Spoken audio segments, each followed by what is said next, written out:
ഡിസ്ചാർജായ വൈകിയും കൊണ്ട് സിദ്ധു പോയത് മിഥുനും വർഷയുമുള്ള മുറിയിലേക്കാണ്. മിഥുൻ കുറച്ചു മുന്നേ വർഷയും മുറിയിലേക്ക് മാറ്റിയെന്ന് വിളിച്ചു പറഞ്ഞിരുന്നു.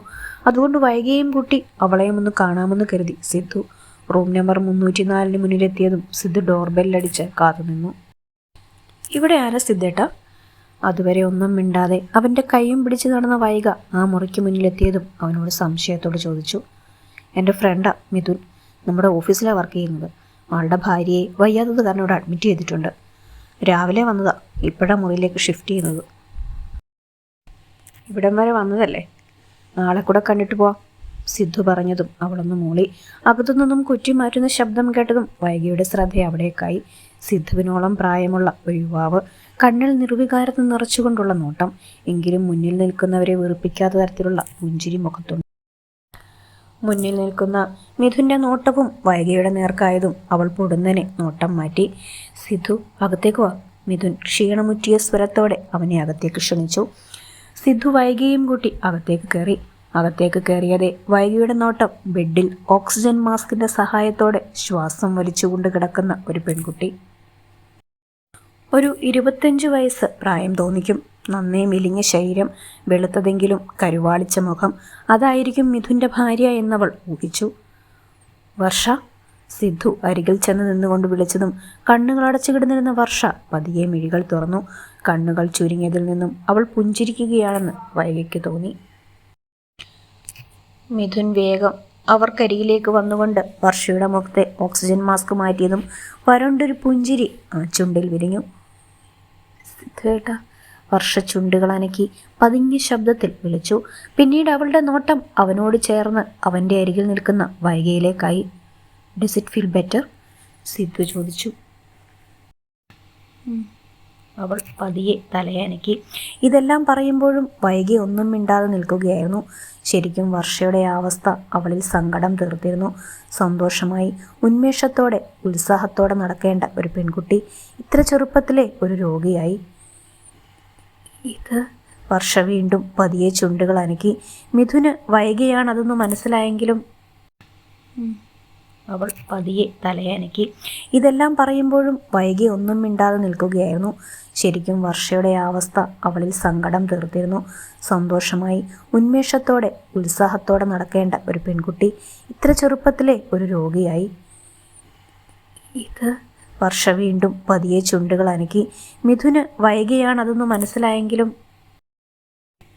തന്നെ പുറത്തേക്ക് വന്നു. ആരോടും പറയാനൊന്നും പറ്റിയില്ല, പെട്ടെന്നായിരുന്നു. സിദ്ധു പറഞ്ഞതും വർഷയൊന്ന് ചിരിച്ചെന്ന് വരുത്തി. വർഷയുടെ നോട്ടം മിഥുൻ്റെ നേർക്കായി. എന്നാൽ അവൻ അവളെ നോക്കാതെ മറ്റെങ്ങോട്ടോ നോക്കി നിന്നതേയുള്ളൂ. കാരണം അവൾക്കും അറിയാം സച്ചുവിൻ്റെ കാര്യം. വൈക, ഇത് മിഥുൻ, ഇത് മിഥുൻ്റെ വൈഫ് വർഷ. സിദ്ധു വൈകയ്ക്ക് ഇരുവരെയും പരിചയപ്പെടുത്തി കൊടുത്തതും വൈക ഇരുവരെയും നോക്കിയൊന്ന് പുഞ്ചിരിച്ചു. നിങ്ങൾ ഡിസ്ചാർജ് ആയോ? മിഥുൻ എന്തെങ്കിലും സംസാരിക്കണ്ടേ എന്ന് കരുതി ചോദിച്ചു. സച്ചുവിൻ്റെ നിർബന്ധമാണെങ്കിലും വൈകിയെ സിദ്ധു വിവാഹം കഴിച്ചതിനോട് ഒട്ടും യോജിപ്പ് തോന്നിയിരുന്നില്ല മിഥുന്. ഇപ്പം കുഴപ്പമൊന്നുമില്ല, സിദ്ധുവാണ് മറുപടി നൽകിയത്. നിങ്ങൾ ഫുഡ് കഴിച്ചായിരുന്നോ? വാങ്ങിയിട്ടുണ്ട്, വർഷയ്ക്ക് കൊടുത്തു. ഇങ്ങനെ നിൽക്കാതെ നിങ്ങൾ ഇരിക്കുക, മിഥുൻ പറഞ്ഞുകൊണ്ട് അവർക്ക് ബൈസ്റ്റാൻഡർ ബെഡ് ചൂണ്ടിക്കാണിച്ചു കൊടുത്തു. പിന്നീട് വർഷയ്ക്കരികിലേക്ക് പോയി മാസ്ക് വെച്ച് കൊടുത്തു. അധിക സമയം അത് മുഖത്തു നിന്നും മാറ്റിവെക്കാൻ പറ്റില്ല. എന്നാ ഡിസ്ചാർജ്? എന്തെങ്കിലും പറഞ്ഞോ?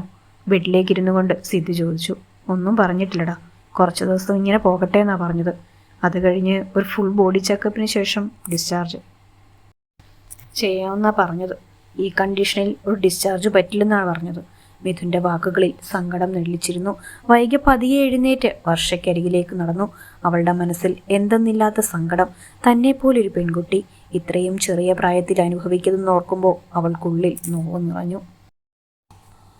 വൈക വർഷയ്ക്കരികിലിരുന്നു കൊണ്ട് അവളുടെ കൈയെടുത്ത് തൻ്റെ കൈക്കുള്ളിൽ പൊതിഞ്ഞു പിടിച്ചു. പെട്ടെന്ന് സുഖാവട്ടോ, ഞാൻ പ്രാർത്ഥിക്കാം, വൈകി ഒരു ചിരിയോടെ പറഞ്ഞതും വർഷയും പുഞ്ചിരിച്ചു. ഇയാൾക്ക് എന്തായിരുന്നു? വർഷ വൈകിക്ക് നേരെ കൈ ചൂണ്ടി എന്തെന്ന പോലെ ആംഗ്യം കാണിച്ചു. Pressure കുറഞ്ഞതാ, trip ഇട്ടിരിക്കുകയായിരുന്നു. വൈകിയും മറുപടി നൽകി. അവൾ കുറച്ചു നേരം കൊണ്ട് മനുഷ്യനെ പേടിപ്പിച്ചു. ഇപ്പോൾ ഓക്കെ ആയി. സിദ്ധു ഇരുന്നിടത്തിരുന്നു കൊണ്ട് വർഷയ്ക്ക് കേൾക്കാൻ പാകത്തിന് ഉറക്കെ പറഞ്ഞു. ഞാൻ കുറച്ച് ദിവസം കഴിഞ്ഞ് ഓഫീസിലേക്ക് വരൂ. അതുവരെ നീ വേറെ എങ്ങനെയെങ്കിലും വെച്ചൊന്ന് മാനേജ് ചെയ്യണം. ഇവളെ ഈ അവസ്ഥയെ മറ്റാരെങ്കിലും ഏൽപ്പിച്ചു വന്ന് സമാധാനം കിട്ടില്ല. മിഥുൻ സിദ്ധുവിനോട് ദയനീയമായി പറഞ്ഞു. അതൊന്നും ഓർത്ത് നീ ടെൻഷൻ അടിക്കണ്ട, അതൊക്കെ ഞാൻ ഹാൻഡിൽ ചെയ്തോളാം. നിന്റെ ഓഫീസിലാണ് ജോബ് എന്നുള്ളതാ എൻ്റെ ആകെയുള്ള സമാധാനം. വേറെ വല്ലയിടത്തുമായിരുന്നേ ഇങ്ങനെയൊക്കെ ലീവ് എടുക്കാൻ സമ്മതിക്കുമോ? ഇപ്പോൾ വർഷയ്ക്ക് ആവശ്യം നിന്റെ സാന്നിധ്യമാണ്.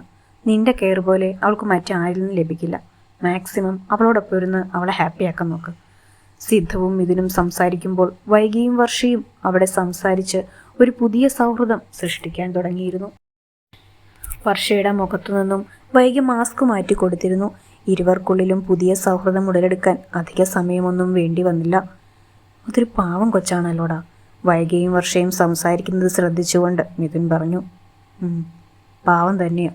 ഒന്നും അറിയാത്ത ലോകത്ത് സ്നേഹമെന്ന 3 വാക്കിനു വേണ്ടി സ്വന്തം തന്നെ ത്യജിച്ചവൾ, അനിയത്തിയുടെ ചികിത്സയ്ക്ക് വേണ്ടി തൻ്റെ ഭാവി നോക്കാതെ, തനിക്ക് മുന്നോട്ട് ഇനിയും ജീവിതമുണ്ടെന്ന് നോക്കാതെ സ്വയം ബലിയാടായവൾ.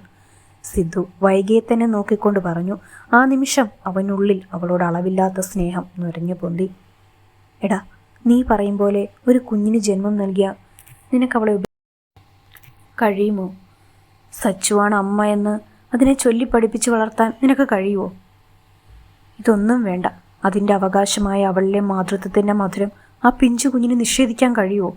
മിഥുൻ്റെ ഓരോ ചോദ്യങ്ങളും കൂരമ്പ് കണക്കെ അവൻ്റെ നെഞ്ചിൽ തറച്ചു. ഇപ്പോൾ അതെല്ലാം ഓർക്കാതിരിക്കുന്നതാണ് നല്ലതെന്ന് അവന് തോന്നി. ആലോചിച്ചാൽ ഒരെത്തും പിടിയുമില്ല. ഇതെല്ലാം എവിടെ എങ്ങനെ ചെന്ന് അവസാനിക്കുമെന്നും അറിയില്ല. എല്ലാം വിധിക്ക് വിട്ടുകൊടുത്തിരിക്കുകയാണ്. വരുന്നിടത്ത് വെച്ച് കാണാം എന്ന പോലെ. സിദ്ധു, നീ എന്താ ആലോചിക്കുന്നത്? മിഥുൻ സിദ്ധുവിനെ ഒന്ന് തട്ടി. ഒന്നുമില്ല, ഞങ്ങൾ ഇറങ്ങിയ അമ്മ കാത്തിരിക്കുന്നുണ്ടാവും. വൈക ഇറങ്ങാം. അവൻ്റെ ഇനിയുള്ള ചോദ്യങ്ങളിൽ നിന്നും രക്ഷപ്പെടാൻ എന്ന പോലെ സിദ്ധു പറഞ്ഞുകൊണ്ട് വേഗത്തിൽ എഴുന്നേറ്റു. അപ്പോഴേക്കും വൈകിയും വർഷയോട് യാത്ര പറഞ്ഞുകൊണ്ട് വന്നിരുന്നു. സിദ്ധുവും അവിടെ നിന്നുകൊണ്ട് തന്നെ വർഷയോട് യാത്ര പറഞ്ഞ് വൈകിയെയും കൂട്ടി പുറത്തേക്കിറങ്ങി. തൻ്റെ ചോദ്യങ്ങളിൽ നിന്നും അവൻ ഓടിയൊളിക്കുകയാണെന്ന് മിഥുന് മനസ്സിലായെങ്കിലും അവനൊന്നും മിണ്ടിയില്ല. സാഹചര്യം അനുകൂലമല്ലല്ലോ. അവർ പോകുന്നതും നോക്കി അവിടെ തന്നെ നിന്നു. വൈകിയെ തന്നോട് ചേർത്ത് പിടിച്ച് മുന്നോട്ടു പോകുന്ന സിദ്ധു അവനിൽ നോവായി തന്നെ അവശേഷിച്ചു. ഇന്ന് ആരുമായിട്ടാടാ അടിപിടി ഉണ്ടാക്കിയത്? വീട്ടിൽ ചെന്ന് കയറിയ പാടെ അമ്പിളിയുടെ ചോദ്യം അജയനെ തേടിയെത്തി. നിങ്ങൾക്കെന്താ തള്ളേ? ഞാൻ അടിപിടി ഉണ്ടാക്കിയ എന്താ ഇല്ലെങ്കിലെന്ത്? ചെരുപ്പഴിച്ച് ഉമ്മറപ്പടിയിലേക്ക് കയറുന്നേരം അവൻ ക്രോധത്തോടെ ഏറി. എങ്കിൽ കൊണ്ടുപോയ എൻ്റെ 1000 ഇഞ്ഞ് സാടാ. അവരും വിട്ടുകൊടുക്കാൻ ഭാവമില്ലാതെ പറഞ്ഞു. നിങ്ങളുടെ കാശോ? ആ പെണ്ണ് തന്നില്ല നിങ്ങൾക്ക്? എന്നിട്ട് വലിയ വീരവാദം മുഴക്കുന്നു. അവന് അരിശം നിൽക്കുന്നുണ്ടായിരുന്നില്ല. ആര് തന്നാലും എൻ്റെ കയ്യിലുള്ളപ്പോൾ അതെൻ്റെ പൈസയാണ്, അല്ലാതെ നിനക്ക് 3 നേരം മോന്താനുള്ളതല്ല. ഇതേ തള്ളേ, മിണ്ടാണ്ടിരുന്നോ? ഇത് ചവിട്ടിക്കൂട്ടിയ മൂലയിലേക്ക് എറി ഞാൻ. ആടാ, നീ ഇത് തന്നെ പറയണം. നിന്നെ ഉപ്പും ചോറും തന്ന് ഇത്രയും ആക്കി എന്നോട് നീ ഇത് തന്നെ പറയണം. അമ്പിളി ഇല്ലാത്ത കണ്ണുനീർ വരുത്തി പറഞ്ഞു. തുടങ്ങി പൂങ്കണ്ണീര്. നിങ്ങളുടെ 1000 ഉലുവയല്ലേ, അത് ഞാൻ തന്നോളാം. കുറച്ച് മനസ്സമാധാനം താ മനുഷ്യന്, അല്ലെങ്കിലേ വയ്യാതിരിക്കുക. അവനെ ഇനിയും എന്തെങ്കിലും പറഞ്ഞാൽ അതിൽ കൂടുതൽ കേൾക്കേണ്ടി വരുമെന്നറിയാവുന്നതുകൊണ്ട് ആ വർത്തമാനം അവിടെ തന്നെ നിർത്താൻ നോക്കി. അവനത് പറഞ്ഞ് നിർത്തിയപ്പോഴാണ് അമ്പിളി അവൻ്റെ കയ്യിലേക്ക് ഇട്ട് കാണുന്നത്. ഇത്രയും അവനോട് തർക്കുന്നതിൽ അത് ശ്രദ്ധിച്ചിരുന്നില്ല. അയ്യോ, എന്തു പറ്റിയടാ?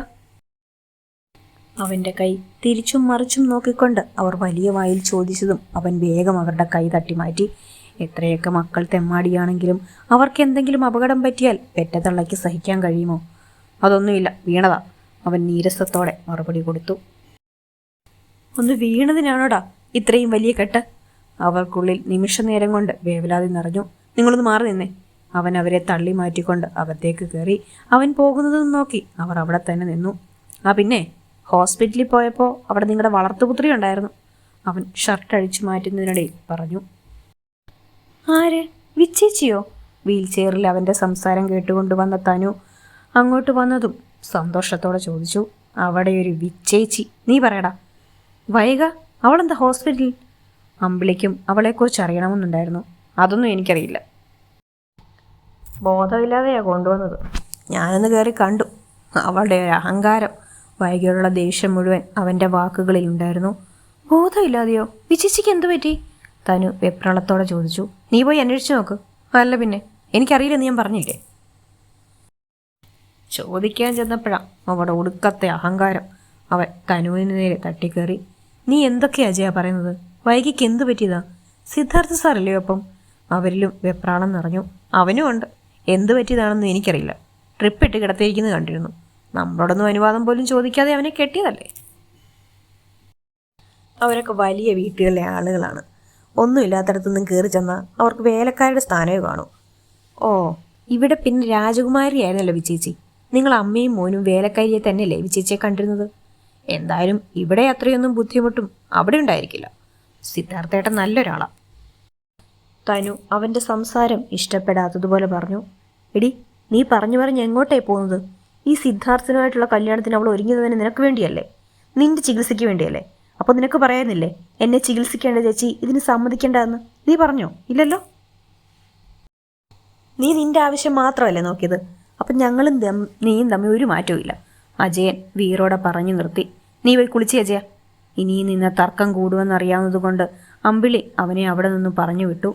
അമ്മേ, നാളെ സിദ്ധാർത്ഥേട്ടൻ്റെ വീട്ടിൽ വരെ പോയി അന്വേഷിച്ചൂടെ? എത്ര ദിവസമായി വിച്ചേച്ചി ഇവിടെ നിന്ന് പോയിട്ട്? തനുവിൻ്റെ സ്വരം ദയനീയമായി. നാളെ ആവട്ടെ, അവിടെ വരെ ഒന്ന് പോകണം. തനു പറയുന്നതിന് മുന്നേ തന്നെ അമ്പിളി മനസ്സിൽ അങ്ങനെയൊരു തീരുമാനമെടുത്തിരുന്നു. ഇവിടെ ഇരിക്കെ, ഫുഡ് ഞാൻ ഇങ്ങോട്ട് കൊണ്ടുവരാം.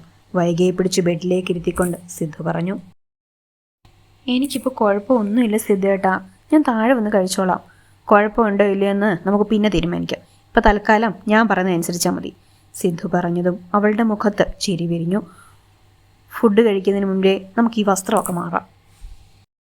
ഹോസ്പിറ്റലിൽ പോയി വന്നതല്ലേ? അവൻ പറഞ്ഞതും വൈകിയൊന്നും മൂളിക്കൊണ്ട് എഴുന്നേറ്റു. തനിയെ ബാത്റൂമിൽ കയറണ്ട, ഞാൻ കൂടെ വരാം. നിനക്ക് മാറി എടുക്കാനുള്ള വസ്ത്രം എടുക്കട്ടെ. സിദ്ധു പറഞ്ഞതും വൈകി അടിമുടി ഞെട്ടി. അവനും അതേ ഭാവത്തോടെ അവളെ നോക്കി. പറഞ്ഞു കഴിഞ്ഞാണ് എന്താണ് പറഞ്ഞതെന്ന് പോലും അവൻ ചിന്തിച്ചത്. അവൻ ജാള്യതയോടെ നോക്കിയതും അവൾ ചമ്മലോടെ മുഖം താഴ്ത്തി. ഞാനെടുക്കാം. അവൾ വേഗം ചമ്മൽ മറച്ചുകൊണ്ട് വാർഡ്രോബിനടുത്തേക്ക് നടന്നു. അവൻ കുറച്ചങ്ങോട്ട് മാറി നിന്നു. അവൾ വേഗം ഒരു നൈറ്റ് ഡ്രസ്സും എടുത്ത് ബാത്റൂം ലക്ഷ്യം വെച്ച് നടന്നു. പെട്ടെന്ന് സിദ്ധു അവളുടെ തോളിൽ ചേർത്ത് പിടിച്ചുകൊണ്ട് മുന്നോട്ട് നടന്നു. വൈകി അവൻ്റെ മുഖത്തേക്ക് നോക്കി. ഞാൻ പിടിക്കാം, ഇനിയും തല ചുറ്റിയാലോ? അവൻ അവളുടെ നോട്ടം കണ്ടു പറഞ്ഞു. ബാത്റൂമിനരികിലെത്തിയതും അവൾ അവനെ നോക്കി. ഞാൻ തനിയെ കയറിക്കോളാം. സിദ്ധേണിന് പേടിയാണെങ്കിൽ ഇവിടെ തന്നെ നിന്നാൽ മതി. അവൾ എങ്ങനെയൊക്കെയോ പറഞ്ഞതും അവൻ മൂളി. വൈകി ബാത്റൂമിൽ കയറി. വാതിൽ ലോക്ക് ചെയ്യണ്ട, സിദ്ധു പുറത്തുനിന്നും വിളിച്ചു പറഞ്ഞതും അവളുടെ ചുണ്ടുകളിൽ മന്ദഹാസം വിരിഞ്ഞു. ആദ്യമായാണ് ഒരാളിൽ നിന്നും ഇത്രയും കരുതലും സ്നേഹവും പരിഗണനയും എല്ലാം ലഭിക്കുന്നത്. അവൾ ലോക്ക് ചെയ്യാതെ തന്നെ വേഗം ഒന്ന് മേല് കഴുകി വസ്ത്രം മാറി ഇറങ്ങി. സിദ്ധു അവളെയും പിടിച്ചുകൊണ്ട് ബെഡിനരികിലേക്ക് തന്നെ നടന്ന് അവളെ അവിടെ പിടിച്ചിരുത്തി. ഞാൻ പെട്ടെന്ന് ഇതെല്ലാം മാറി വരാം, സിദ്ധു തൻ്റെ വസ്ത്രങ്ങളിലേക്ക് നോക്കിക്കൊണ്ട് പറഞ്ഞു.